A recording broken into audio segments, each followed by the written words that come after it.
यह कहानी एक राजा की है जो सभी संसाधनों से संपन्न एक राज्य पर राज करता था।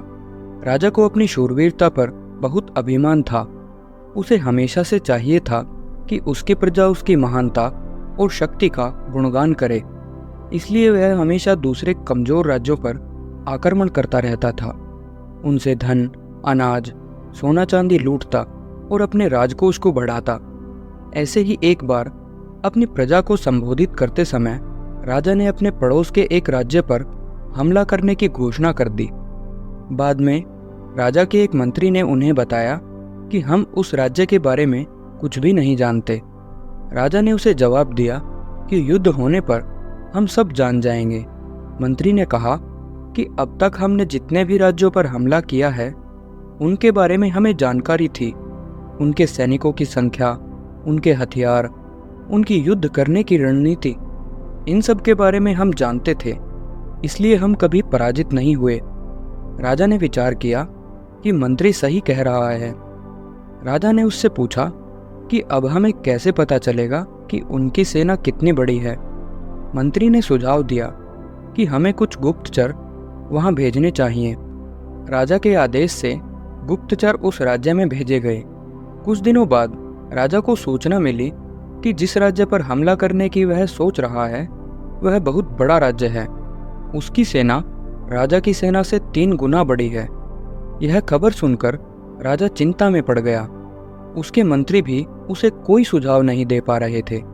यदि राजा युद्ध करता है तो मारा जाएगा और यदि नहीं करता है तो प्रजा उसे कायर समझेगी, क्योंकि वह युद्ध करने का ऐलान कर चुका था। कुछ दिन गुजरे परंतु राजा की चिंता कम नहीं हुई। फिर राजा को एक दिन पता चला कि उसके राज्य में एक संत आए हुए हैं जो सबकी समस्या का समाधान कर रहे हैं। राजा के पास कोई और उपाय तो था नहीं, इसलिए उसने सोचा कि यही सही, एक बार संत से भी राय ले लेता हूँ। क्या पता उन्हीं के पास कोई रास्ता हो इससे निकलने का। राजा संत के पास गए और उन्हें अपनी सारी दुविधा बताई। राजा ने पूछा कि मैं किस प्रकार इस युद्ध को जीत सकता हूँ। संत ने कहा कि मैं तुम्हें उपाय जरूर बताऊंगा, परंतु उससे पहले मुझे तुमसे कुछ दक्षिणा चाहिए। राजा ने तुरंत पूछा कि बताइए आपको कितना धन चाहिए, मैं देने को तैयार हूँ।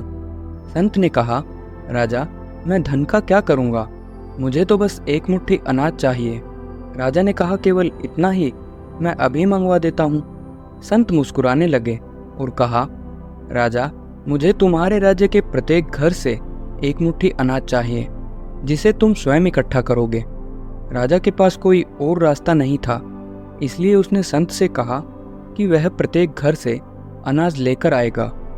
अगले दिन से ही राजा ने अनाज इकट्ठा करना शुरू कर दिया। राजा कई दिनों तक इस कार्य में लगा रहा। राजा तकरीबन प्रत्येक गांव और बस्ती से अनाज इकट्ठा कर चुका था।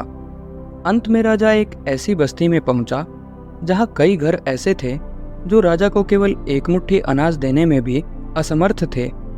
राजा को जानकारी मिली कि यह राज्य के सैनिकों की बस्ती है। जिन घरों से राजा को अनाज नहीं मिला उन घरों में कमाने वाला कोई नहीं था, क्योंकि वे सभी सैनिक राजा के लिए युद्ध लड़ते समय मारे गए थे। राजा लौटकर संत के पास गया। संत ने राजा को देखते ही कहा कि क्या तुम्हें अपनी समस्या से निकलने का उपाय मिल गया है।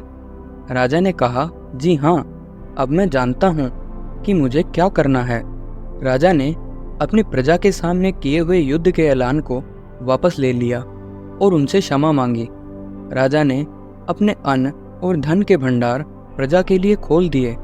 सभी जरूरतमंदों को अनाज पहुंचाया गया, निर्धनों को धन दिया गया। अब राजा सचमुच अपनी प्रजा की नज़रों में महान बन चुका था।